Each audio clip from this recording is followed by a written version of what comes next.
We've got people from 3 continents, 4 countries, and a lot of New York City real estate represented here, as well as the hinterlands. This year we celebrate a few firsts. This is the first international competition, and the first time we've had over 10 teams participating. First time we've had to say no to a couple of teams that wanted to present. So we've got pipeline demand, which is always really, really good for the future. All the teams, best of luck to you. Judges, grill them. We're going to talk about the case as we see it, the fund's objectives, how the property fits into those objectives, our decision regarding the property, and finally go into an in-depth discussion on our analysis and how we came to that decision.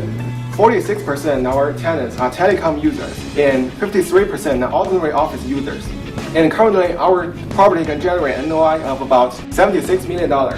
While they lacked a lot of particular knowledge about the submarket, the amount of research and the thoroughness of their calculations was very strong, especially relative to the competition. I thought your phrasing, catchphrases, were quite unique and very well said. The choice of hit and bruising.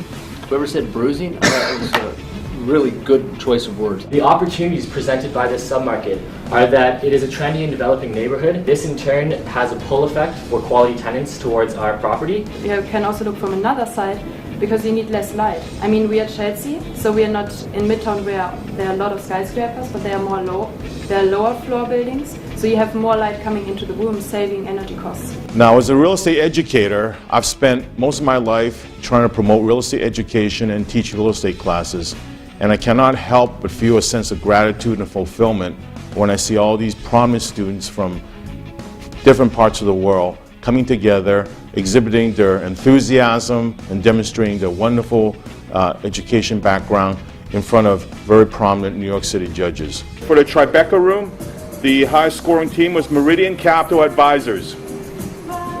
Okay, no emotion. Very good. So that is Meridian Capital Advisors Tribeca room. For the Bryant Park, Commercial Repositioning Advisors. Okay. And for the Flatiron room, it's Viking Capital Advisors. The city has realized that technology is truly the way of the future. It's not only focused on maintaining its stance as the financial center of the world, but also as the technological center of the world as well. We're not looking to be opportunistic or looking to get in on a value add play. We're just a pension fund looking for that stable, consistent, cash-on-cash return. People are going to step their foot back in the water. Where are they going to invest first? It's going to be New York, the core markets that they know. It has subway access right into the lobby of the building, which is great for both retail traffic and for the office sector of our subject. The total amount of funds that we've received compared to our entire pension fund is only about 0.15%, so it's not a huge decrease in our stake in real estate. We all try to be constructive. We really do not try to start out cutting them off at the knees. You never fail to cite the source of the data and the source of the forecast, and many, many, many companies or listeners are very sensitive to where that forecast came from.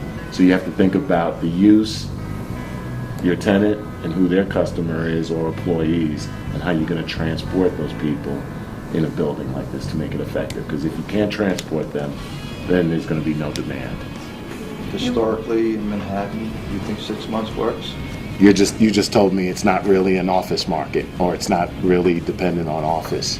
I would posit to you that the time to sell is when it's appropriate to sell. That said, the intention, they are not babies and they're not children, and they are grown-ups. And I think you insult someone who's a grown-up by not treating them as such. In first place, Viking Capital Advisors. In the real world, if you were going in front of an investment committee to make a presentation, you'd get 5-6 days to make a formal presentation.